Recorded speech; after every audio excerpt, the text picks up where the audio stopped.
सरकारी मनोरंजन में आपका फिर से स्वागत है। नए सरकारी सामान्य ज्ञान के विषय वस्तु लेकर हम फिर से उपस्थित हो चुके हैं। तो हम लोग हमारा जो विषय वस्तु चल रहा था उसमें धातु के बारे में हम लोग जानकारी ले रहे थे। कई प्रकार के धातुओं के बारे में हमने बताया था। अब जो है हम लोहा, जिसे आयरन कहते हैं, के बारे में बताएंगे। यह एक संक्रमण धातु है तथा यह हरी सब्जियों में प्रचुर मात्रा में पाया जाता है। यह मानव रक्त के हीमोग्लोबिन में भी पाया जाता है। इसका प्रमुख अयस्क हेमेटाइट Fe2O3, मैग्नेटाइट Fe3O4 एवं आयरन पायराइट FeS2 है। भूगर्भित तत्वों में लोहा का चौथा स्थान है। प्रकृति में लोहा मुक्तावस्था में नहीं पाया जाता है। लोहे के निष्कर्षण में बात भट्टी, ब्लास्ट फर्नेस का प्रयोग किया जाता है। लोहे का निष्कर्षण मुख्यतः हेमेटाइट, रेड हेमेटाइट अयस्क से किया जाता है। मैग्नेटाइट लोहे का चुंबकीय अयस्क है। अब जो है लोहा का कुछ प्रकार सब होता है तो उसको देख लेते हैं। जैसे इसमें पहला है ढलवा लोहा, जिसको कास्ट आयरन कहते हैं। इसमें जो होता है कार्बन की मात्रा अपेक्षाकृत 2.5% होती है। यह सबसे निम्न कोटि का लोहा होता है। इसमें फास्फोरस, सिलिकॉन और मैंगनीज जो है वह सुधिये के रूप में रहती हैं। दूसरा है रॉट आयरन, जिसको पिटवा लोहा कहते हैं। इसे ढलवा लोहा से प्राप्त किया जाता है और यह थोड़ा सुदृढ़ लोहा होता है। यह धातुवर्ज और तन्य भी होता है। इससे चादरें एवं वार बनाए जाते हैं, तार बनाए जा सकते हैं। इनमें कार्बन की मात्रा सबसे कम 0.12 से लेके 0.25% तक होता है। और तीसरा कैटेगरी जो लोहा का वह है इस्पात, मतलब यह एक तरह का मिश्र धातु है। यह लोहा और कार्बन का एक मिश्र धातु है। इसमें कार्बन की मात्रा ढलवा लोहा से कम 0.25 से 1.5% तक होता है। यह मृदु, क्रिस्टलीय तथा चमकदार होता है और इसका भी 4 प्रकार होता है, 4 या उससे ज्यादा भी होता है। तो इसमें से जो इस्पात का जो प्रकार है उस सबके बारे में हम देख लेते हैं। जैसे स्टेनलेस इस्पात, जिसको स्टेनलेस स्टील भी कहते हैं। ये कि अगर इस्पात में 15% क्रोमियम मिला दे तो ये स्टेनलेस इस्पात बन जाएगा। और यह कठोर होता है तथा इसमें जंग भी नहीं लगता है। इसका उपयोग बर्तन, ब्लेड, बाल आदि बनाने में होता है। उसी तरह हो गया एक मैंगनीज इस्पात, इसको मैंगनीज स्टील भी कहते हैं। इसमें लोहा के साथ 6 से 15% अगर मैंगनीज मिला देते तो इस तरह का इस्पात बनता है। और इसका उपयोग रेल की पटरियां, स्विच एवं काटने की मशीनी बनाने में होती है। उसी तरह से निकेल इस्पात है। इसमें 3 से 4% तक निकल मिलाया हुआ रहता है। यह कठोर एवं लचीला होता है तथा इसमें जंग नहीं लगता है। इससे धूरे, बिजली के तार, हवाई जहाज एवं मोटर के कल पुर्जे बनाए जाते हैं। और एक है इन वार, इसमें निकल 36% होता है। इसमें प्रसार गुण नहीं होता है।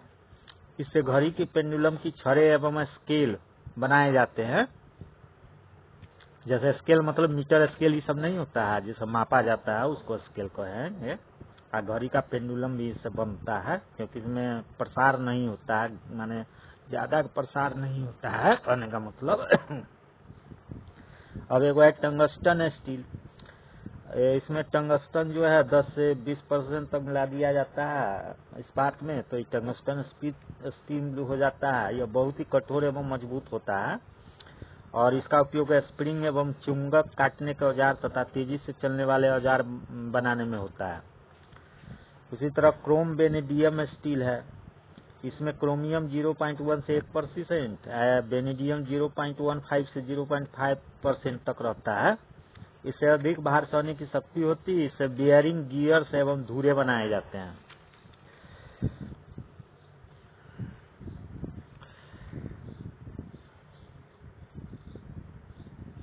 अब है क्रोम इस्पात, जिसको क्रोम स्टील भी कहते हैं।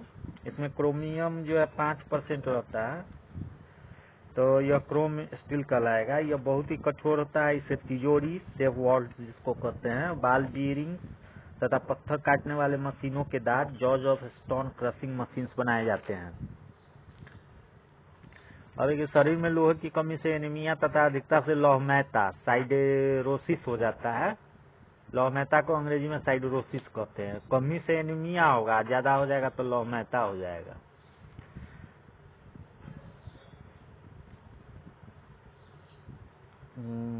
बेसमर प्रक्रम से बृहत मात्रा में पिग आयरन से इस्पात का उत्पादन होता है और इसका आविष्कार 1885 ईस्वी में हेनरी बेसमर ने किया था।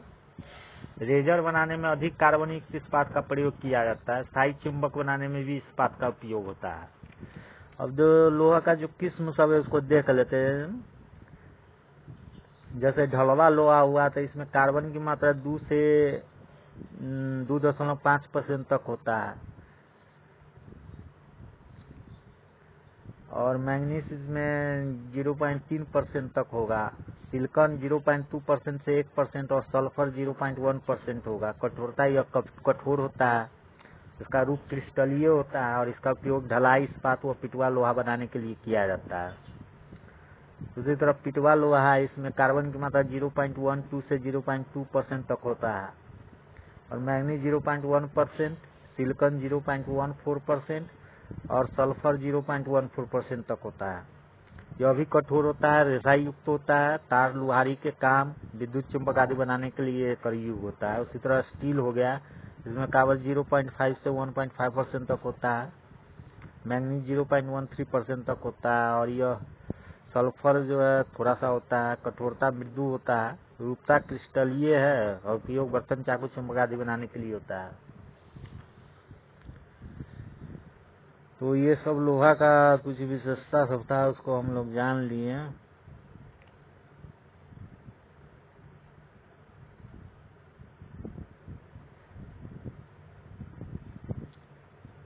अब एक चीज है लोहे पर जंग लगना, जिसको रस्टिंग ऑफ आयरन कहते हैं कि लोहे को आर्द्र वायु में छोड़ देने पर उसके ऊपर लाल रंग की एक ढीली परत पड़ जाती है, जिसे जंग कहते हैं, रस्ट कहते हैं। इस क्रिया को जंग लगना कहते हैं। लोहे पर यह जंग हवा की नमी और ऑक्सीजन के कारण लगता है। लोहे की निम्नलिखित विधियों द्वारा जंग लगने से बचाया जा सकता है। इसके ऊपर पीच, अलकतरा या एल्यूमिनियम पेंट लगा देने से जंग से बचाया जा सकता है, या लोहे को लाल तप्त कर उसके ऊपर जलवाष्प प्रवाहित करने से Fe3O4 की परत बैठ जाती है, जो लोहे को जंग लगने से बचाती है। और लोहे को जस्तीकृत गैल्वेनाइज्ड करके भी जंग लगने से बचाया जा सकता है। लोहे में जंग लगना एक रासायनिक परिवर्तन का उदाहरण है। लोहे पर जंग लगने से लोहे का भार बढ़ जाता है। लोहे में जंग लगने में बना पदार्थ फास्फेरिक फेरोसोफेरिक ऑक्साइड होता है। यह भूरी परत के रूप में लोहे पर जम जाती है। लोहे के गैल्वेनाइज्ड जस्तीकृत चादर पर जस्ते की परत चढ़ी रहती है। तो ये हम लोग लोहा के बारे में अब जान गए, आयरन के बारे में। एक और इसको फेरम भी कहते हैं। इसका जो परमाणु संख्या होता है वो 26 होता है। अब हम लोग तनका तांबा के बारे में जान लेते हैं। इसको कॉपर कहते हैं अंग्रेजिया में, इसका नाम कॉपरवा है। तंबुआ जो है ना, ये मुक्त व संयुक्त अवस्था दोनों में पाया जाता है। और एक और कुछ अयस्क सब है, उसका नाम है copper pyrite, copper glance, cuprite, malachite. ये सब एक अयस्क सब प्रमुख अयस्क सब है। और ये जो होता है गुलाबी रंग का एक चमकदार धातु होता है और चांदी के अतिरिक्त विद्युत की सबसे अच्छी सुचालक के रूप में यही जाना जाता है। और इसी कारण से इसका प्रयोग जो है ना विद्युत यंत्र, कैलोरीमीटर आदि बनाने में किया जाता है।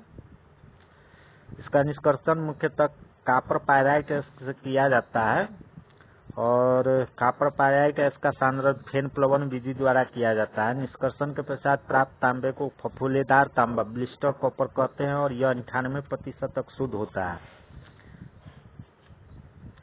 यह थोड़ा लाल रंग की धातु है। इसका द्रव्यमान 1083 डिग्री सेल्सियस है, क्वथनांक 2310 डिग्री सेल्सियस है तथा विशिष्ट गुरुत्व 8.95 होता है। यह तन्य तथा धातुवर्त होता है। यह उष्मा तथा विद्युत का सुचालक होता है। यह तनु HCl से कोई प्रतिक्रिया नहीं करता है। यह सांद्र HCl से प्रतिक्रिया कर क्यूपरिक क्लोराइड का निर्माण करता है। यह ठंडे तथा तनु H2SO4 के साथ कोई प्रतिक्रिया नहीं करता है। इसे सांद्र H2SO4 के साथ गर्म करने पर SO2 गैस निकलती है।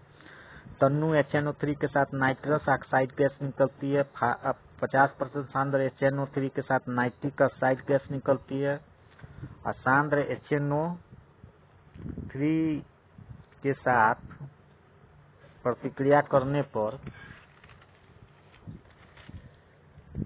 NO2 गैस निकलती है। गर्म तांबे पर HNO3 का वाष्प प्रवाहित करने पर नाइट्रोजन गैस निकलती है। तांबा का उपयोग जो है विद्युत तार एवं विद्युत उपकरण के निर्माण में, विद्युत मंदन तथा विद्युत लेपन में, सिक्का तथा बर्तन के निर्माण में, मिश्र धातु के निर्माण में तथा कैलोरीमेटिक के निर्माण में, इस सब में इसका प्रयोग किया जाता है।